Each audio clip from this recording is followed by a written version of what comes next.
राधे राधे। जी mic पास में लेके। हाँ, मेरे माता पिता देहांत हो चुके हैं। हाँ कुछ वर्ष हो चुके हैं, लेकिन वो गया भी पिंडदान कर चुके हैं। ठीक है। लेकिन उसके बाद से हम लोग अस्थाई नहीं है, मतलब कि परेशानी ही बराबर रहती है, कुछ ना कुछ। क्या परेशानी है? कोई चीज़ जैसे पैसा मैंने कैश अगर किसी को दे दिया, वो पैसा फिर वापस नहीं मिलता है। अभी मैंने बोल दिया इस विषय में कि पैसा देने का जो भी मेरा कारोबार है उसमें भी परेशानी आ रही है, बाधित आती है। क्या काम करते हैं आप? LIC के एजेंट हूँ सर। LIC जी एजेंट हैं? जी अच्छा चल रहा है काम? जी। पैसा तो कमा बहुत लेते हैं नाम अच्छे? जी, नाम भी कमाता हूँ। नाम भी अच्छा आया था, जो कि मेरे को घूमने के लिए उड़ीसा 5 स्टार होटल में भी मिला था। बहुत अच्छा मौका मिला ये सब। तो फिर आपको पैसा बचता नहीं है आपका? नहीं, पैसा आता है कहाँ चला जाता पता नहीं चलता। देखो, इसलिए हमें आप सभी से, इनके द्वारा हम आप सभी से ये समस्याएं बहुत लोगों की है, पैसा बहुत आता है कहाँ चला जाता है पता नहीं। इसका एक उपाय मैं आज सबको बता रहा हूँ आपके माध्यम से। आपको तो सुना ही रहा हूँ सबको। मेरी पत्नी सर आपको 2 साल से लगभग टीवी पे बराबर देख, वो ये आपका ये चैनल जो 2:30 बजे से देता है, हाँ। बराबर देखती है। अब सुनिए उपाय है, और उन्होंने यहाँ तक पहुँचाने में उन्हीं का हाथ है। आप सभी पुरुषों को अब एक अपनी छोटी सी डायरी बनानी चाहिए। डायरी नहीं तो फिर मोबाइल पर ही। जी। आप जितना कमाते हैं सैलरी जब से आई, आपने माना कि 50,000 रुपये कमाया महीने का या 20,000 कमाया, तारीख लिखो कि इस तारीख को मेरे हाथ में 20,000, 50,000, 1,00,000 रुपये आए। जी। फिर आपने किसी को 100 रुपये दिया या 500 दिया या 1000 दिया, वो सारी चीज़ें आपकी डायरी में आपको नोट करनी है। क्या करनी है?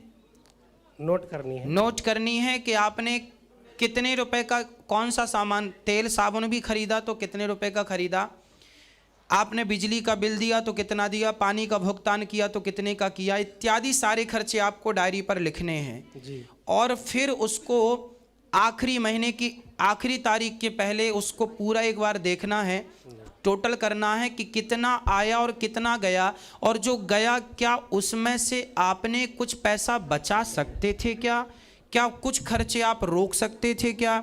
यदि रोक सकते थे तो वो खर्चे रोक लीजिएगा और वो पैसा बचाना स्टार्ट कीजिएगा। हम भारत के लोग ना लापरवाह होते हैं। हम पैसा आता है तो आते को तो देखते हैं पर जाने का हिसाब नहीं रखते हैं। आने का तो हिसाब है कि 20,000 आया, 50,000 आया, 1,00,000 आया, पर जाने का कोई हिसाब। एक व्यक्ति को 2 लाख दे दिए, वो बोला कि 2-4 दिन में दे देंगे, वो 3 साल हो गया देते रह गया। आज के ज़माने में किसी को पैसा नहीं देने का तो फिर इस विश्वास से कि अब अपने को मिलेगा नहीं, पहले ही लिख लो अपनी खोपड़ी में, मिलने का नहीं। इससे क्या हमको समाधान आप बताएं? अब हम बता रहे हैं समाधान। आगे से कसम खा लो किसी को पैसा नहीं देना है। बिल्कुल। ठीक है? कोई ज़रूरतमंद हो तो आप मदद कर सकते हैं।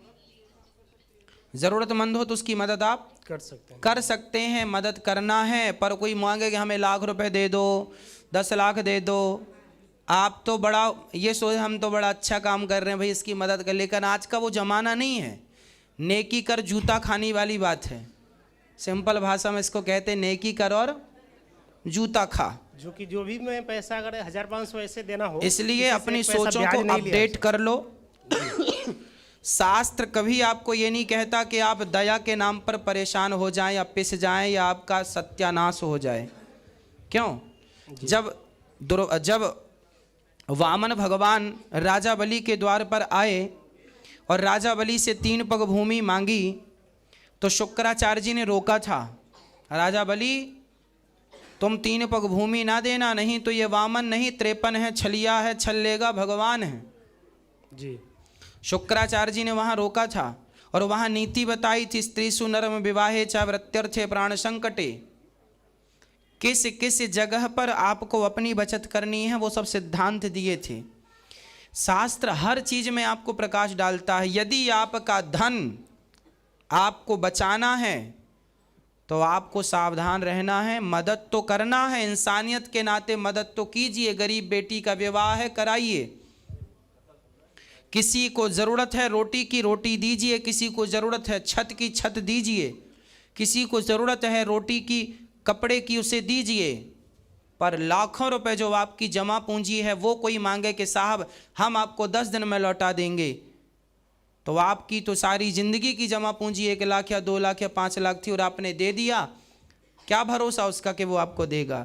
ये ज़माना ईमानदार होता तो हमें ये बात कहने की ज़रूरत नहीं थी, लेकिन आज ज़माना इतना बेईमान हो चुका है कि आज लाख विश्वास कहने की बातें आदमी करता है, माथा रगड़ता है कि साहब हम पे विश्वास कर लीजिए, हम पे विश्वास।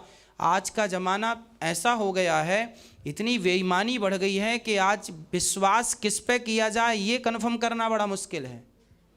क्यों जी? इसलिए आपको ये हम आपको आज्ञा दे रहे हैं, आदेश दे रहे हैं, मदद तो करना है, इंसानियत नहीं भूलना, नेकी करना है, भलाई करना है। किसी बेटी का विवाह हो रहा तो आप उसे आटा दे दो, दाल दे दो। कोई आपसे पैसा मांगे, पैसा ना दो, आप कहो चल भाई तेरी बेटी का विवाह है, मैं राशन का सामान उठवा देता हूँ, तुझे भूख लगी है चल मैं भोजन करा देता हूँ। पर कोई आपसे कहे लाख रुपए दे दो उधार, ना जी। फिर तो जो ब्याज से पैसे चला रहे हैं वो तो फिर उनका धंधा है, वो कर रहे हैं, वो अपना वसूल लेते हैं लाठी वाठी दिखा के जी। तो वे उनका काम है। एक सामान्य आदमी दे के उलझ जाता है। आपसे कोई कहे कि भाई हमें 1 लाख रुपए कर्जा दे दीजिए, तो आप उनसे बोलो कि भाई जो लोग कर्जा देते हैं आप उनसे संपर्क कर लो, वो दे देंगे। क्योंकि उन लोग देते हैं तो फिर वो अपना लाठी लेके वसूलते भी हैं, पर हम जैसे सामान्य लोग वसूल नहीं पाते। हाँ या ना? माता पिता का इस सर सपने में भी आना, हाँ, इतने दिनों के बाद भी माता पिता सपने में आते हैं जी। हाँ, तो फिर उनके नाम के भागवत जी की पोथी करा दीजिएगा। पोथी के लिए बात किए थे तो बोले कि हाँ, तो पोथी पाठ करा दीजिएगा। अभी 23 तारीख से होगा, उनका उद्धार हो जाएगा। सर हम तो पता ही नहीं था ऐसे समय में आए कि कोई बात नहीं, नेक्स्ट जब आपका मन हो तब करा लीजिएगा। कोई बात नहीं, जब आप चाहेंगे, जैसे चाहेंगे तब करा लीजिएगा। यहाँ निरंतरता ये होती रहती है। बिहार से आए हुए। हाँ हाँ, जब भी आपका मन हो आप ऑनलाइन वहाँ से सुन सकते हैं। संकल्प से घर से ही हो सकती है। सर पैसा यहाँ पर संकल्प करा देंगे, यहाँ जमा करके जाएंगे। हाँ, हो जाएगा, कल दे के चले जाएंगे। ठीक, कोई बात नहीं, हो जाएगा। और किसी का कोई सवाल? राधे राधे। ये बेटी का दो भैया, ये बच्ची को।